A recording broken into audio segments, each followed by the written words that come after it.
Hello, this is Zach Brooks from UGenome. This is UGenome's Marketing and Branding Training. Trust and innovation are the two pillars of everything we're doing. Trust because we're in healthcare, innovation because we're trying to do new healthcare. Trust and innovation are the two pillars throughout this training.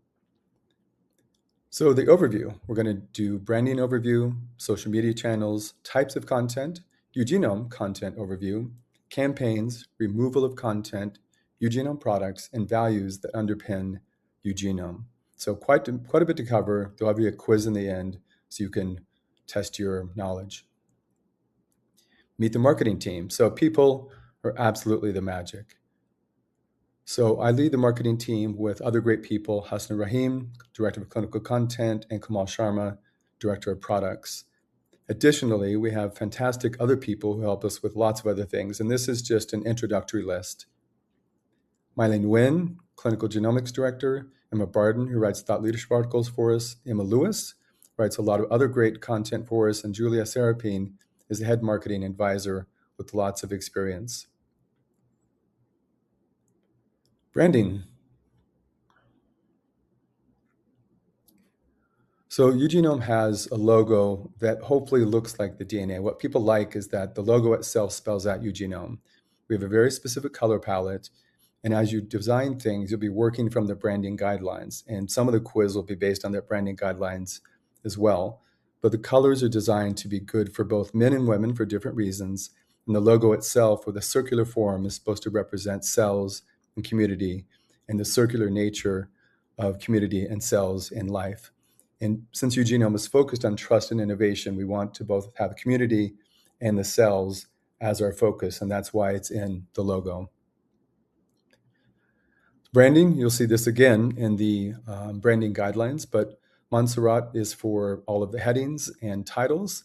And then Calibri, Open Sans, Canvas Sans, Verdana, these are various fonts we'll use depending on the format in the body. Shapes and imagery, we'll look at this more in the branding guidelines. So marketing overview, we're very intentional about our marketing. Branding, social media channel choices, content needs to sync with the mission, vision, values, and of course, product development. And the consistency is paramount. That is trust. That's why we have this guidelines overview. Social media channels.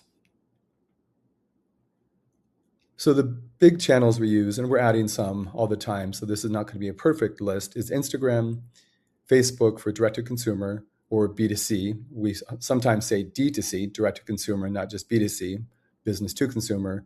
And with the B2B side of things, business to business, LinkedIn is certainly our channel of choice. YouTube is for videos, TikTok. We also use Threads, Blue Sky, Substack, and some other things as well.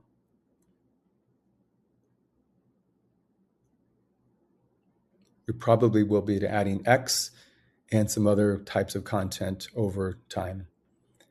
Types of content. One size doesn't fit all. So types of content are really important here. So we have distribution, organic versus paid, owned versus earned, key frameworks for content types, and the sales funnel. So this is a nice overview, not just everything about UGenome, but kind of an overview of the types of content there is when you're talking about social media marketing, marketing in general, and so forth, because we try to be a group that cares about learning and teaching. Number one is our values. So we want to share some things with you you can take elsewhere.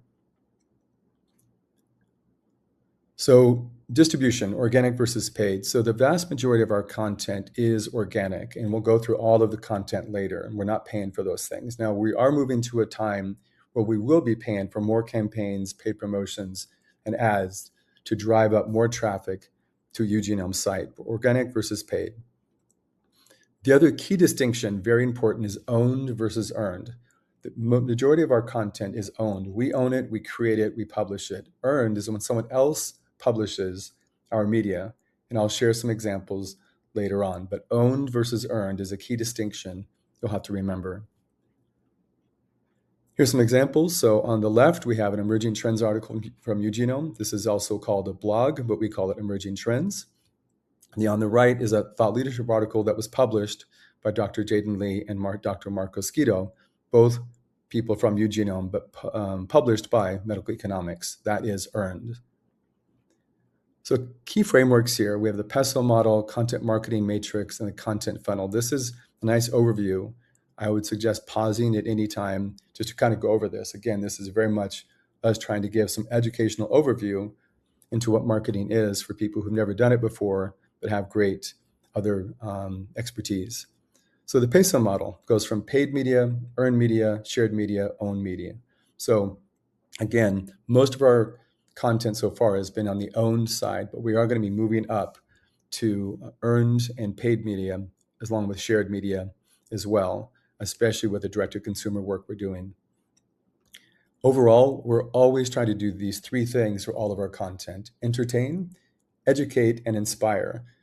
It's really hard to do all three, but it's important to try to do all three because people are bombarded with misinformation. We're trying to give good information in a fun way: entertain, educate, and inspire. So the content funnel, TOFU, the top of the funnel is building awareness, and that's a lot of what we're going to do all the time. We're always going to try to drive sales, but awareness is huge. Middle of the funnel is about going from interest towards action. And towards the bottom, we're definitely driving towards action, a purchase from a UGenome product. Another way to look at that is awareness, interest, desire, and action. That's the AIDA framework for sales funnel, especially from the marketing perspective: awareness, interest, desire, and action. Action is purchasing a UGenome product. Now we'll go into some UGenome content overview. So we have 12 or 13 pieces of content here, 12 pieces of content that we have. It's quite extensive. I'll go over examples of each later in this chapter. You don't have to memorize this, but want you to be aware of it to start with, because we're trying to give you a leg up on your time with UGenome. We want to level set, means bring you up to the level that a lot of great UGenome people have worked on to make our marketing as strong as it is, especially for our stage of a company. So again, we have organic versus paid. The vast majority of our content is organic, less is paid. That's changing over time. Also, once again, to remind you, we have owned versus earned. Owned, we own the media. Earned, someone else publishes media for us. And so once again, here's an example of owned versus earned. We do a blog that's owned, or anything we do is owned. Anything else someone else publishes is earned. This is a thought leadership article. We have many of these. So all of this is really good to have this video, but you're also going to need to read separately the branding guidelines. So I think I wrote 12. There might be 13 types of content. There's going to be 12 to 13 pieces of content I'll review in 5-second bursts going forward for the rest of this chapter. Just try to get an overview and a sense. Don't worry about memorizing any of this yet. First of all, we have our emerging trends articles, over 60 up until now, also called a blog. Thought leadership articles, we have 8 published up until now. White papers, we have about 3. These are key technical articles. We have case studies, more than 10. These are very, very helpful, so people know that we can do some work. We have rate cards to show off the costs for our various services and products. We have an academic paper summary, just one right now, but fantastic. We have content infographics, might be short videos as well. We have product and promotional videos, podcasts as well, all on YouTube. We have newsletters, both a weekly and a monthly. The weekly is website, the monthly is LinkedIn. We have some co-branded content as well. We have content that's promotional, mission, vision, values, promoting UGenome's people, the key number thing. And of course, the holiday and health series. This is very much community building. Now let's move to campaigns. What is a campaign? So a campaign is a coordinated strategic series of marketing activities designed to guide a specific audience towards a single measurable action over a time frame. So we're trying to drive, for example, awareness, eventually drive sales. And we have to do this very, very specifically with a lot of thought. So the two audiences of UGenome, on the left, we have our B2B audience, Seek for Life. And on the right, we have our direct-to-consumer audience called DNA to Health. So we have labs, for example, on the left, and consumers on the right, who are different audiences for our content. This is to help support our product team. So the B2B is going to be pain point, massive next generation sequencing, data dumps, expensive specialized engineering. The focus is going to be speed, simplicity, cost reduction, and scientific validation. Again, we'll work these out over time. This is an exposure to this type of marketing we're going to do to businesses directly. To consumers, the pain point is going to be confusing genetic data that lacks real-world, everyday application. The focus, personal empowerment, data trust, actionable health steps, and easy-to-read reports across 5 different pillars. And we'll talk about those here in a few minutes, but a different focus.